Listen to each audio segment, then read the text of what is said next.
Assalamualaikum warahmatullahi wabarakatuh.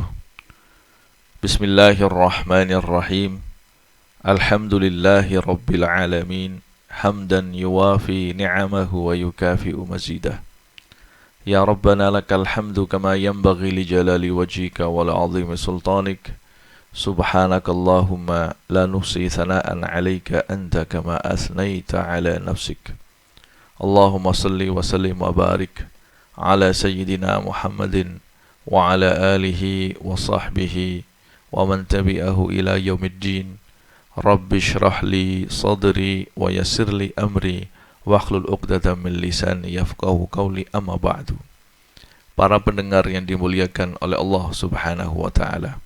Alhamdulillah, pada pagi hari yang cerah ini kita masih bisa bersua kembali dalam kajian rutin kita, bertemu dalam halaqah fikih, dan alhamdulillah Allah Subhanahu wa taala masih mencurahkan kepada kita nikmat-nikmatnya, kesehatan, nikmatul iman dan Islam.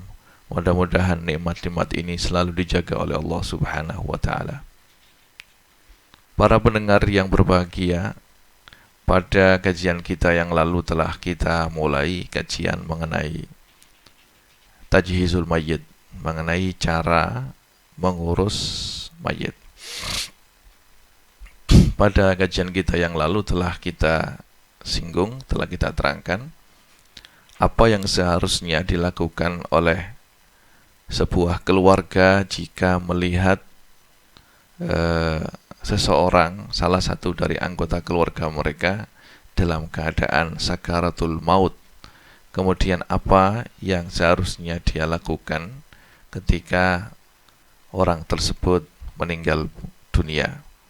Kemudian setelah apa yang telah kita terangkan kemarin dan sudah benar-benar dipastikan bahwasanya orang ini telah meninggal, ya, pasti bahwasanya orang ini meninggal, jangan sampai terjadi kejadian seperti yang di beberapa tempat sudah dimandikan, sudah dikafani, nanti mayatnya bangun lagi, berarti dia itu belum mati. Maka harus benar-benar dipastikan bahwasanya setelah kita katakan orang ini telah benar-benar meninggal, yakin, maka secepatnya kita persiapkan untuk tajhizul mayyit. Tajhizul mayyit ini ada 4 hal. Yang pertama adalah kita mandikan, yang kedua adalah kita kafani, yang ketiga terus kita sholati, yang keempat kita kuburkan. Ini hal yang wajib, hukumnya adalah fardu kifayah, wajib atas orang Islam. Tapi jika di sana sudah ada orang-orang yang melakukannya, maka gugurlah dosa atas yang lainnya. Kita mulai dari tajhiz yang pertama, yaitu ghuslul mayyit. Jika seseorang telah kita ketahui telah meninggal secara pasti, maka cepat-cepat kita mandikan. Yang pertama kali kita siapkan adalah tempat pemandian. Tempat pemandian kita gunakan misalnya ranjang atau amben yang agak tinggi, di tempat yang sepi. Kalau biasanya di kampung-kampung itu dikasih kain gitu ya, ada yang ngurus Pak Mudin ya, kasih kain. Tempat yang sepi, kita siapkan satu gentong air yang besar, agar benar-benar airnya nanti cukup untuk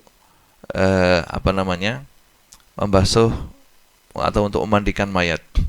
Kita siapkan 3 gentong, ya, 3 gentong, kemudian 3 gayung atau canting. Bisa juga pakai pakai selang, bisa ya, pakai selang. Yang penting semprotannya itu tidak cepat ya. Kalau semprotan kayak dari sanyu langsung itu kan serot gitu ya, jangan gitu. Jadi ya selang boleh, tapi jangan sampai airnya itu terlalu muncrat gitu ya, tapi yang sedang. Kita siapkan 3 tempat air ya. Air yang pertama itu air yang dicampur dengan daun dara, okay. Atau kalau bahasa Jawanya itu godong toro yang dicampur dengan itu. Kemudian itu bak yang pertama, air diisi itu. Kemudian bak yang kedua itu bak yang diisi dengan dicampur dengan kapur barus. Kemudian bak yang ketiga ini bak yang paling besar atau gentong yang paling besar ini kita isi dengan air putih biasa, air putih biasa. Kemudian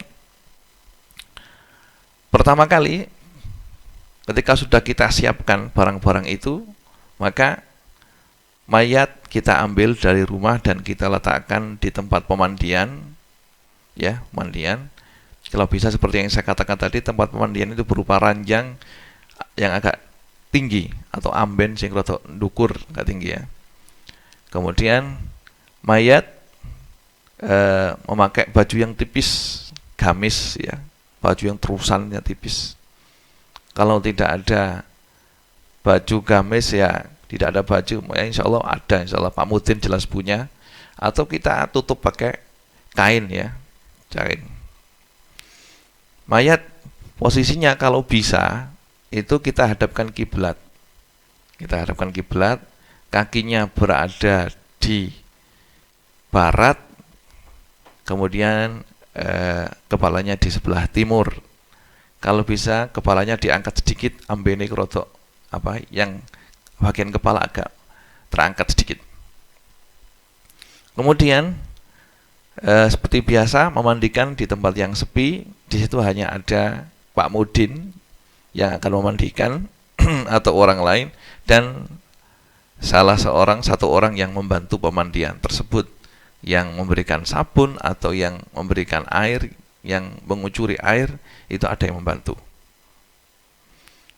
Kemudian yang perlu disiapkan lagi adalah sarung tangan atau kaos tangan kalau ada 3 atau 4, jangan 1, tapi paling sedikit 2 atau 3. Kalau tidak ada ya kain yang bersih 2 atau 3. Kemudian memang memandikan mayat ini ya, cara yang paling gampang, ada cara yang paling mudah, ada yang cara yang sempurna, yang sesuai dengan apa yang diajarkan oleh para ulama. Memandikan ini cukup kalau kita memakai cara yang paling mudah. Cara yang pertama yaitu dengan membersihkan najis yang ada di badan mayat, kemudian kita siram mayat dengan air rata, semuanya kena air, sudah selesai. Itu cukup sudah. Kalau memang Pak Mudinnya lagi udzur ya, tidak ada Pak Mudinnya, atau tidak ada orang yang bisa memandikan sesuai dengan yang dituntutan yang diajarkan oleh agama, maka ya cukup salah seorang dari keluarga yang bijaksana melaksanakan pemandian. Caranya mudah, dengan membersihkan najis-najis yang ada di badan mayat, kemudian kita siram mayat dengan lemah lembut ya, kita siram dengan air, pokoknya semua badannya kena air, itu sudah dianggap cukup, sudah cukup untuk menggugurkan kewajiban. Tapi kalau kita ingin cara yang sempurna seperti yang saya jelaskan tadi, yaitu mayat diletakkan di tempat yang tinggi, tempat yang sepi, barang-barang tadi sudah kita persiapkan, kemudian orang yang akan memandikan mayat memakai kaos tangan. Kemudian mulailah kita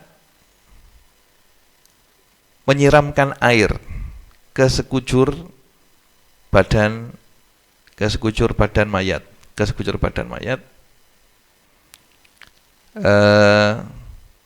kita dudukkan mayat tersebut, kita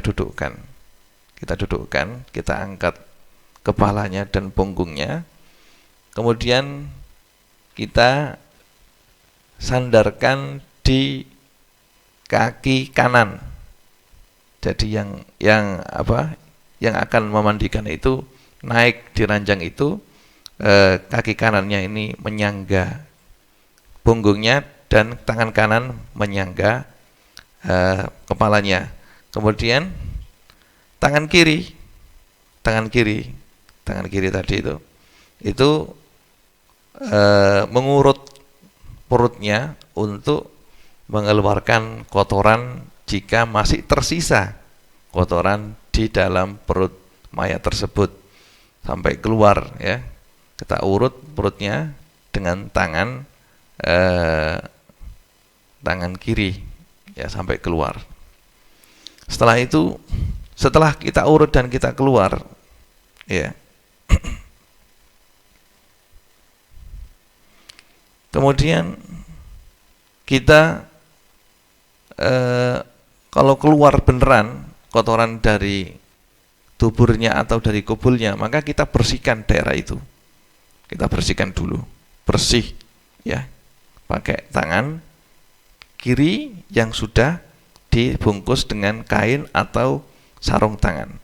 Ya, kita bersihkan daerah situ, kubulnya, kemaluannya, rambut kemaluan, tuburnya kita ceboki semuanya, bersih semuanya, dan najisnya keluar semuanya, bersih. Baru kita sekarang pindah untuk membersihkan bagian kepala. Kita buang, ya. Jadi kaos tangan tadi kita copot, atau kain yang telah kita pakai tadi kita buang, kita ganti kaos tangan baru atau kain baru.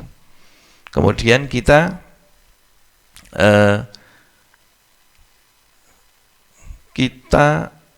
siram kepalanya, ya. Kita siram kepalanya, kita wudhui, ya, kita wudhui. Ketika kita wudhui, ya jangan sampai disemprotkan langsung air itu ke mukanya, tapi seperti orang wudhu lah, bisa yang memandikan itu atau orang pembantu itu menuangkan air sedikit demi sedikit di wajahnya orang yang meninggal tadi, mayat tadi. Kemudian yang memandikan itu membersihkan matanya, ya, mungkin ada kotoran, membersihkan dalam hidungnya, ya, membersihkan mulutnya, ya. Pertama kali dibersihkan adalah mulutnya, dibersihkan. Kalau ada sikat, ya disikati sedikit-sedikit, ya, dengan halus, tidak boleh sembarangan. Kemudian dibersihkan hidungnya, dibersihkan matanya, kemudian dibersihkan telinganya, bersih semuanya. Kemudian diwudhui seperti wudhu mau sholat, Kemudian setelah itu kita bersihkan rambutnya, kita siram rambutnya dengan pelan, ya, disiram. Kalau sampai bersih, ya, ketika kita siram sampai bersih. Kemudian kalau sudah kita siram dan dianggap bersih, bisa kita kita luruskan atau kita rapikan rambutnya dengan bantuan sisir, ya, sisir yang agak renggang gitu. Dengan pelan-pelan kita sisiri rambutnya dengan pelan-pelan, jangan sampai ada yang rambut yang rontok. Kalau ada yang rambut yang rontok, maka kita simpan dulu. Kalau sudah kita bersihkan bagian kepala, kita bersihkan, telah selesai kita wudhui, kita bersihkan kepalanya, rambutnya kita bersihkan, kita sisiri rapi, baru kemudian kita tidurkan lagi. Kita tidurkan lagi, kemudian mulai kita membersihkan tubuh mayat. Yang pertama kali kita basuh, jadi setelah tadi itu bagian kepala sudah bersih, leher sudah bersih, baru kita sekarang mengambil air yang sudah dicampur dengan daun dara tadi, gotong joro tadi, ya. Kita siramkan di bagian kanan, ya, mulai di bahu sini kanan, kita siram, kita gosok, ya, sekujur badannya sampai ke kaki, ya, kanan sini. Selesai, kemudian ganti sebelah kiri sini. Kita tuangkan air, kita gosok sampai bersih, kita gosok dengan halus, ya. nggak boleh kasar sampai ujung kaki. Kemudian setelah depan kanan, depan kiri, baru belakang kanan. Kita miringkan mayatnya, miringkan gini, kita basuh yang kanan bagian bawah. Ya, begitu juga tangannya juga kita bersihkan sampai ujung kaki. Selesai, kita kembalikan ke posisi semula, kita miringkan lagi sebelah kiri. Kita basuh bagian kiri belakang. Ya, itu semuanya pakai air yang dicampur dengan godong doro. Kemudian proses berikutnya adalah memakai air gentong kedua yang telah dicampur dengan kapur barus. Jadi mulai kita siramkan di bagian kanan depan, ya, kanan depan dengan lembut, ya, sampai ujung kaki. Kemudian kiri depan, ya, kita gosok juga sampai ujung kaki. Kemudian kanan belakang, kemudian kiri belakang. Setelah itu baru kita memakai air jernih yang tidak kecampuran apa-apa. Ini basuhan yang ketiga. Kita siram pakai air yang biasa tadi, ya. Kanan depan kita siram, kita gosok sampai kaki, kemudian kanan kiri, kemudian belakang kanan, kemudian belakang kiri. Ini dianggap satu kali basuhan. Diulangi lagi kedua seperti itu, dan diulangi proses ini ketiga kalinya seperti itu, dan sudah dianggap selesai. Ini kalau memakai cara yang afdol, ya, cara yang diajarkan oleh baginda Rasulullah Shallallahu Alaihi Wasallam, seperti yang disebutkan dalam hadis, ya, yang diriwayatkan oleh Imam Bukhari dan Imam Muslim dari sahabat Ummu Atiyah radhiyallahu anha, qalat dakhala alaina Rasulullah Shallallahu Alaihi Wasallam wa nahnu nughassil ibnatahu faqala ighsilnaha salasan aw khamsan aw aktsara min dalik in ra'aitunna bima'in wasidrin waja'alna fi akhirati kafuran aw syai'an min kafurin wabda'na bima yaminiha wa mawadhi'il wudu'i minha. Yang artinya, suatu ketika Ummu Atiyah radhiyallahu anhu memandikan putri Rasulullah sallallahu alaihi wasallam, kalau tidak salah Sayyidah Ummu Kulsum, maka Nabi sallallahu alaihi wasallam ketika mereka memandikan itu, beliau masuk dan mengatakan, mandikan anak saya 3 kali, au khamsan atau 5 kali atau lebih banyak, sesuai apa yang menurut kalian yang cocok. Bima'in wasidrin, dengan air dicampur dengan daun sidr, yaitu daun gotong doro tadi itu. Waja'alna fi akhirati kafuran, dan untuk yang akhir kasih kapur barus, au syai'an min kafur, atau sedikit dari kapur.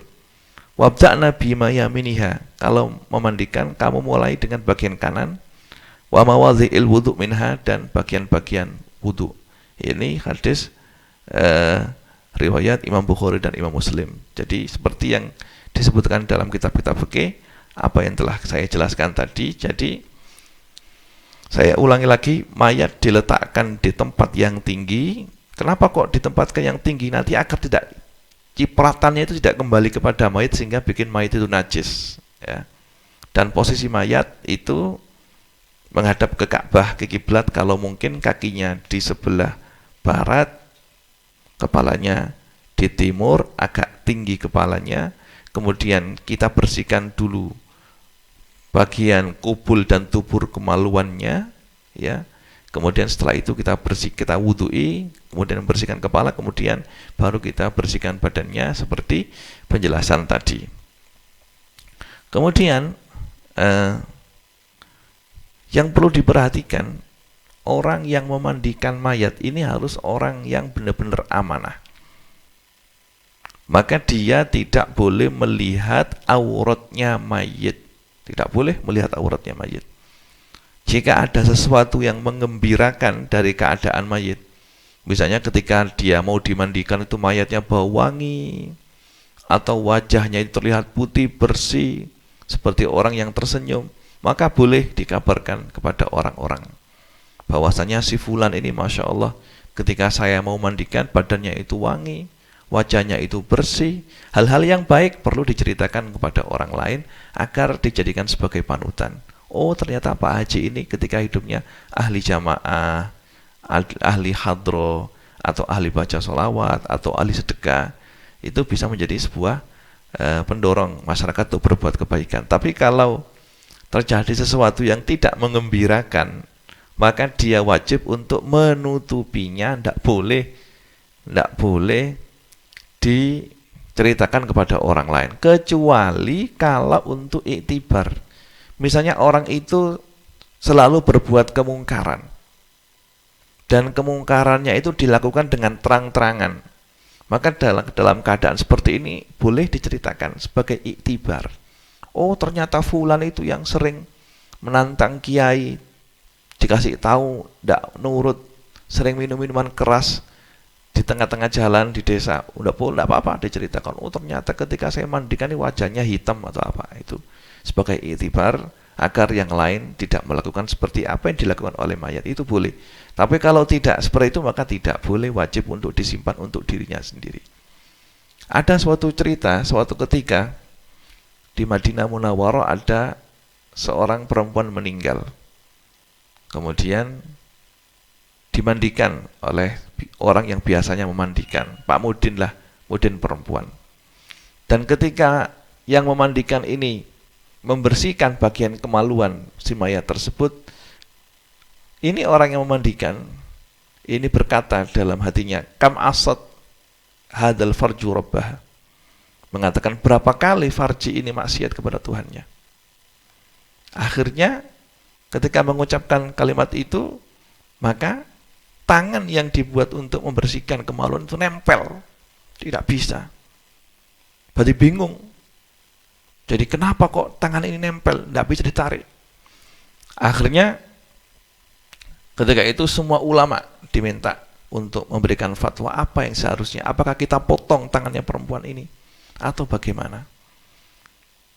Maka semuanya tidak ada satupun yang bisa memberikan fatwa. Akhirnya mereka tanya ke Imam Malik, dan Imam Malik mengatakan, tanya perempuan yang memandikan tadi, apa yang dia katakan ketika dia membersihkan kemaluan mayat tadi. Akhirnya ditanya, dan dia ketika ditanya dia ngaku, ketika dia membersihkan kemaluannya si mayat, dia mengatakan, kam aso hadal farju rabbah, berapa kali farji ini bermaksiat kepada Tuhannya. Maka Imam Malik mengatakan ini adalah qadhaf, tuduhan zina, maka cambuk 80 kali. Maka ketika perempuan itu dicambuk 80 kali, baru tangannya bisa lepas. Maka ini sebagai iktibar, jangan sampai kita ini suudon kepada orang, khususnya bagi orang yang biasanya memandikan mayat, harus benar-benar orang yang bisa menjaga amanah, tidak boleh sembarangan, dan benar-benar orang yang ngerti cara memandikan mayat dengan baik. Kemudian disunahkan setelah selesai memandikan mayat itu untuk melemaskan sendi-sendi mayat, seperti pertama kali dia barusan meninggal, yaitu melemaskan tangannya, melemaskan kakinya, agar nantinya mudah untuk dikafani. Kemudian dimakruhkan untuk mengambil sesuatu dari badan mayit, ya, ada rambutnya atau apanya, itu semuanya tadi seperti yang saya katakan, jika ketika menyisir rambut itu ada yang rontok, maka dicuci dan dikembalikan lagi agar bisa dikubur bersama dengan mayat. Kemudian jika mayat itu adalah mayat yang dalam keadaan muhrim, maka kalau perempuan tidak boleh ditutup wajahnya, dan kalau laki-laki tidak boleh ditutup kepalanya, dan tidak boleh dikasih wangi-wangian. Kemudian yang berhak untuk memandikan jika mayat itu adalah laki-laki adalah orang laki-laki, ya. Kalau mayatnya laki-laki, yang memandikan adalah laki-laki, dan disunahkan yang paling paham tentang hukum, maksudnya paling ngerti cara memandikan mayat dalam hal ini. Dan alhamdulillah biasanya di sini ini ya sudah ditangani oleh Pak Mudin, dan boleh jika tidak ada laki-laki dimandikan oleh istrinya kalau memang tidak ada laki-laki. Dan jika yang meninggal itu adalah perempuan, maka yang memandikan adalah orang perempuan. Orang perempuan. Jika tidak ada perempuan sama sekali, berarti ya boleh suaminya untuk memandikannya. Jika tidak ada sama sekali, mayatnya laki-laki, tidak ada laki-laki yang memandikan, yang ada perempuan yang tidak mahram, maka ditayamumi. Ini adalah cara memandikan mayit ya. Cara memandikan mayit. Dan dengan selesai keterangan memandikan mayit, maka selesai pula kajian kita pada pagi hari ini. Dan yang lagi rame di sini karena sekarang ini lagi musim wabah corona, orang yang meninggal, bagaimana cara untuk mengurus jenazahnya? Maka kita ikuti aturan yang telah diberikan oleh Majelis Ulama Indonesia ya. Kalau memang orang yang meninggal karena virus corona ini oleh para dokter dianggap sangat berbahaya, maka biarlah dimandikan oleh petugas khusus kesehatan yang telah mendapatkan rekomendasi dari Departemen Kesehatan. Nanti kalau sudah dimandikan oleh mereka dengan cara mereka ya, maka dan dibawa ke rumah, ya sudah langsung kita sholatkan kalau boleh disolatkan, dan langsung kita kubur ya, kita kubur sesuai dengan aturan yang ditetapkan oleh Majelis Ulama Indonesia. Bisa dilihat bagaimana caranya memandikan mayit yang kena virus corona itu di banyak media sosial, di internet juga banyak apa yang telah ditetapkan oleh Majelis Ulama Indonesia. Kalau misalnya tidak ada ahli medis sama sekali ya yang memandikan, dan kita tidak punya peralatan yang cukup untuk menjaga diri jangan sampai terkena corona ini, takut nanti kalau kita memandikan kita akan kena virus corona ini karena kita tidak mempunyai peralatan yang cukup, makanya sudah ditayamumi. Kalau tidak bisa ditayamumi ya dikubur tanpa dimandikan, disolati terdahulu, mengikuti pendapat yang mengatakan bahwasanya menyolati orang mayit yang tidak dimandikan itu boleh. Ada pendapat demikian, kita mengikuti pendapat tersebut, disolati dan cepat-cepat dikuburkan. Kalau memang tidak ada atau pemerintah tidak memperbolehkan semuanya harus ditangani oleh tenaga medis, maka kita pasrahkan kepada mereka, dan cukuplah keluarga mayat yang ditinggal oleh mayat tersebut mengadakan tahlilan di rumah ya, tahlilan di rumah. Yang penting tahu orang itu dikubur di mana, atau setelah dirawat oleh bagian medis ya, langsung dikuburkan di desa, tidak pakai disolatkan, karena disolatkan nanti takut virusnya menyebar. Pokoknya menurut aturan yang telah ditetapkan oleh pemerintah kita ikuti ya, dan dengan itu maka kita sudah terlepas dari kewajiban yang telah dibebankan oleh agama kepada kita sebagai umat muslim. Tapi memang yang baik memang harus dimandikan seperti biasa, dikafani seperti biasa, disolati dan dikuburkan dengan baik. Tapi kalau tidak mungkin ya kita tidak memaksa seperti yang ditetapkan oleh Majelis Ulama Indonesia.